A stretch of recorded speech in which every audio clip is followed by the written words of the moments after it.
Hello students, জ্ঞানজ্যোতি coaching centre পক্ষ থেকে তোমাদের আরেকবার স্বাগত জানাই।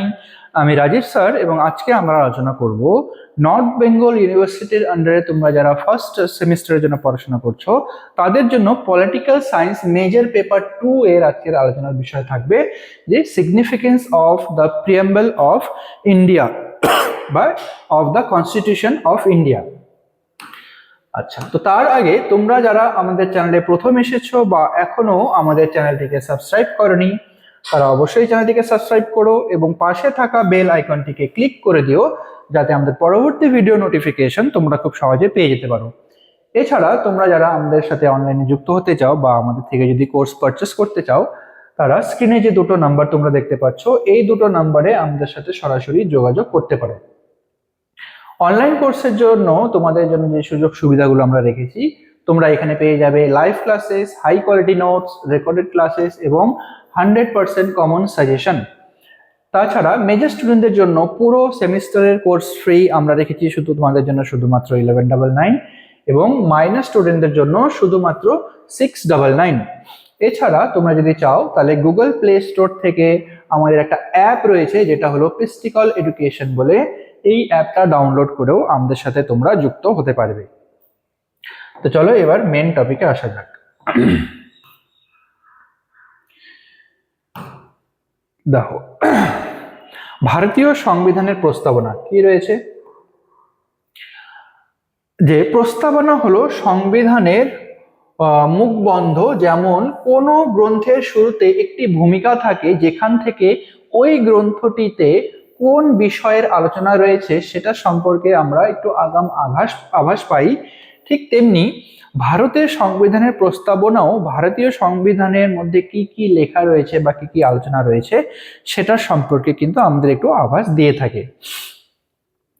আচ্ছা, আমেরিকার সংবিধানে সর্বপ্রথম সংবিধানের সঙ্গে এটি প্রস্তাবনা যুক্ত করা হয়েছে। তো সর্বপ্রথম যেই সংবিধানে সাথে প্রস্তাবনাটিকে যুক্ত করা হয় সেটা হলো আমেরিকা এবং তারপরে অন্যান্য দেশের মধ্যে ঠিক একইভাবে সংবিধানের প্রস্তাবনাগুলোকে যুক্ত করা হয়ে থাকে। তো ভারতের সংবিধান জওহরলাল নেহেরুর উদ্দেশ্য সংক্রান্ত প্রস্তাবের উপর ভিত্তি করে রচিত হয়েছে। তো ভারতীয় সংবিধান রচিত হয়েছে হচ্ছে জওহরলাল নেহেরুর উদ্দেশ্য সংক্রান্ত যে প্রস্তাবনাটা তিনি দিয়েছেন তার উপর ভিত্তি করে। উদ্দেশ্য সংক্রান্ত এই প্রস্তাবে গণ সার্বভৌমত্ব, ভারতের স্বাধীনতা এবং সার্বভৌমত্ব, সামাজিক, অর্থনৈতিক, রাজনৈতিক ন্যায়, মর্যাদা, সুযোগ সুবিধা এবং আইনের ক্ষেত্রে সমতা, চিন্তা, মতামত প্রকাশ, বিশ্বাস, উপাসনা প্রভৃতি স্বাধীনতা ইত্যাদি আদর্শের কথা তিনি বলেছেন বা এই সংবিধানের প্রস্তাবনায় কিন্তু বলা হয়েছে। প্রধানত এই সমস্ত আদর্শের কথাই সংবিধানের প্রস্তাবনায় বলা হয়েছে। আচ্ছা, তো ভারতীয় সংবিধানের গুরুত্ব এবং তাৎপর্য কি রয়েছে? প্রতিটি দেশের সংবিধানের একটি মতাদর্শগত ভিত্তি রয়েছে যার প্রতিফলন ঘটে তার প্রস্তাবনার মধ্য দিয়ে। ঠিক আছে, প্রত্যেকটা আলাদা আলাদা কান্ট্রিতে বা দেশে সংবিধানের কিন্তু মতাদর্শ ভিন্ন ভিন্ন হয় বা আলাদা আলাদা হয় এবং সেই ভিন্ন মতাদর্শর প্রকাশ পাওয়া যায় সেই দেশের প্রস্তাবনার মধ্য দিয়ে। ভারতীয় সংবিধানের শুরুতে যে প্রস্তাবনা সংযোজিত থাকলেও যেহেতু সেটি মূল অংশের অন্তর্ভুক্ত নয় তাই প্রস্তাবনার আইনগত দিকটিও প্রশ্নের সম্মুখীন হয়। ঠিক আছে, ভারতীয় সংবিধানে যে প্রস্তাবনাটা রয়েছে সেটা কিন্তু মূল অংশের সঙ্গে কিন্তু এটা যুক্ত নয়, এই জন্য এই আইনের আইনগত দিকে কিছু প্রশ্ন থেকে গেছে। বেরুবারি মামলায় সুপ্রিম কোর্টের এই অভিমত পেশ করে যে প্রস্তাবনাকে সংবিধানের কার্যকরী অংশ বলে বিবেচনা করা যায় না। সংবিধানের মূল অংশের সঙ্গে প্রস্তাবনার বিরোধ বাঁধলে আদালত সংবিধানের মূল অংশকেই গ্রহণ করবে, প্রস্তাবনাকে নয়। ঠিক আছে, সংবিধানের মূল অংশের সাথে যদি প্রস্তাবনার যদি কোনো বাধা বাঁধে তাহলে কিন্তু সুপ্রিম কোর্ট ভারতীয় সংবিধানের মূল অংশেরই পক্ষপাতী থাকবে। এছাড়া একাধিক মামলায়, যেমন কে গোপালন বনাম মাদ্রাস রাজ্যে যে মামলা ছিল, সেই প্রস্তাবনাকে সংবিধানের কার্যকরী অংশ বলে গ্রহণ না করার ইঙ্গিত থাকে। আবার কেশবানন্দ ভারতী বনাম কেরল রাজ্যের মামলা, যেটা হচ্ছে 1973 সালে হয়েছিল, সেখানে ভারতের সুপ্রিম কোর্ট রায় দেয় যে প্রস্তাবনা হলো সংবিধানের অংশ। তো এখানে দুটো মামলা কিন্তু আলাদা আলাদা ভাবে রায় দিয়ে থাকে।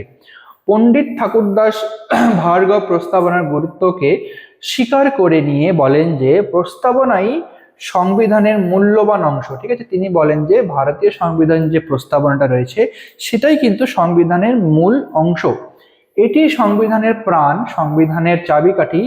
আইনগত দিক থেকে যদি প্রশ্ন করা থাকলেও প্রস্তাবনা তাৎপর্য এবং গুরুত্বকে অস্বীকার কিন্তু করা যায় না।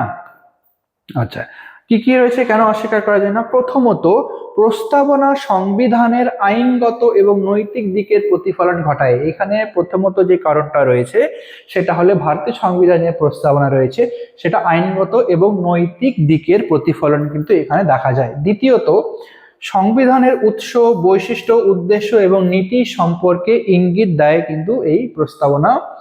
তৃতীয়ত, মূল সংবিধানের কোনো অর্থ অস্পষ্ট বা দ্ব্যর্থবোধক হলে প্রস্তাবনার সাহায্যে তা স্পষ্ট করা হয়ে থাকে। এবং চতুর্থত, প্রস্তাবনা ভারতীয় সামাজিক, অর্থনৈতিক এবং রাজনৈতিক আশা আকাঙ্ক্ষার প্রতিফলন ঘটায়। পরিশেষে বলা যায় যে ভারতীয় সংবিধানের প্রস্তাবনা থেকে সংবিধানের উদ্দেশ্য, নীতি, মতাদর্শের পরিচয় পাওয়া যায়, ফলে প্রস্তাবনার তাৎপর্য কিন্তু অনস্বীকার্য। তো ভারতীয় সংবিধানের প্রস্তাবনার মূল নীতিসমূহ কি কি রয়েছে দেখো। ভারতীয় প্রস্তাবনার মূল নীতি, ভারতীয় সংবিধানের প্রস্তাবনাকে যদি আমরা বিশ্লেষণ করি তাহলে কয়েকটি মূল নীতি আমরা দেখতে পাই, যেগুলি হলো প্রথমত জনগণের সার্বভৌমত্ব। এখানে প্রথম নীতিটা হলো কি জনগণের সার্বভৌমত্ব। ভারতীয় সংবিধানে প্রথমেই বলা হয়েছে যে আমরা ভারতের জনগণ, অর্থাৎ কি ভারতীয় জনগণই এই সংবিধানের রচয়িতা। ঠিক আছে, ভারতীয় সংবিধানটা যদি তোমরা দেখে থাকো তাহলে দেখবা প্রথম লাইনেই লেখা আছে কি আমরা ভারতের জনগণ। এই বক্তব্যের মধ্যে দিয়ে জনগণের সার্বভৌম নীতিকে স্বীকৃতি প্রদান করা হয়েছে। আচ্ছা, এরপরে রয়েছে কি সার্বভৌম। ভারতকে সংবিধানের প্রস্তাবনায় সার্বভৌম, গণতান্ত্রিক, সাধারণতন্ত্র এবং বা প্রজাতন্ত্র রূপে বর্ণনা করা হয়েছে। সার্বভৌম কথাটির বাহ্যিক অর্থ হলো ভারত আভ্যন্তরীণ এবং ব্যাপারের সকল রকমের বৈদেশিক নিয়ন্ত্রণ থেকে মুক্ত, অর্থাৎ পূর্ণ স্বাধীন রাষ্ট্র হলো ভারত। এইটাই কথার মেন অর্থ, মানে ওটা হলো কি সার্বভৌম। সার্বভৌমিকতা বলতে রাষ্ট্রের চূড়ান্ত ক্ষমতাকে এখানে বোঝানো হয়েছে। 3 নম্বরে রয়েছে কি সমাজতান্ত্রিক। সংবিধানের প্রস্তাবনায় ভারতীয় রাষ্ট্রের লক্ষ্য হিসেবে সমাজতন্ত্রের কথা বলা হয়েছে, কিন্তু কি ধরনের সমাজতন্ত্র প্রতিষ্ঠিত হবে সেই বিষয়ে কিন্তু সেরকম কিছু উল্লেখ করা হয়নি এখানে। যদিও বাস্তবে ভারত মিশ্র অর্থনৈতিক এবং জনকল্যাণমূলক রাষ্ট্র আদর্শ কর্মসূচি অনুসরণ করে চলেছে। 4 নম্বরে রয়েছে কি ধর্ম নিরপেক্ষতা। প্রস্তাবনায় ভারতকে ধর্মনিরপেক্ষ রাষ্ট্র বলে অভিহিত করা হয়েছে, মানে ভারত কিন্তু কোনো একটি বিশেষ ধর্মের রাষ্ট্র নয়, এখানে বিভিন্ন ভাষাভাষীর ধর্মের লোক বসবাস করে। সংবিধানের 42তম সংশোধনের মাধ্যমে ধর্মনিরপেক্ষ শব্দটি প্রস্তাবনায় যুক্ত করা হয়েছে, তবে এর অর্থ হলো কোনো বিশেষ ধর্মের প্রতি পক্ষপাতিত্ব না করা নয়, আবার ধর্ম বিরোধীও যেন রাষ্ট্র না হয়। আচ্ছা, এর অর্থ হলো কি রাষ্ট্র কোন ধর্মকে রাষ্ট্রীয় ধর্মের মর্যাদা দেবে বা দেবে না, কিংবা কোন ধর্মকে বিশেষ ধর্মাবলম্বী মানুষের বিশেষ কোনো অধিকার সুযোগ বা পাবে না। তারপরে রয়েছে 5 নম্বর কি গণতান্ত্রিক। ভারত একটি গণতান্ত্রিক দেশ, এখানে জনগণ তাদের নির্বাচিত প্রতিনিধিদের মাধ্যমে শাসন কার্যে অংশগ্রহণ করতে পারে। গণতান্ত্রিক মানে এর আগেও আমরা বললাম যে প্রাপ্তবয়স্ক সমস্ত লোক, সে নারী পুরুষ নির্বিশেষে সকলেই ভারতে কি ভোটাধিকারের অধিকার পায় এবং তারা জনপ্রতিনিধি নির্বাচনে অংশগ্রহণ নেয়। তো এটা ছিল আজকে তোমাদের আলোচনার বিষয়। আশা করি ভিডিওটা তোমাদের ভালো লেগেছে। যদি ভালো লেগে থাকে তাহলে অবশ্যই লাইক আর কমেন্ট করো। দেখা হবে পরবর্তী ভিডিওতে, ততক্ষণ পর্যন্ত ভালো থেকো, সুস্থ থেকো।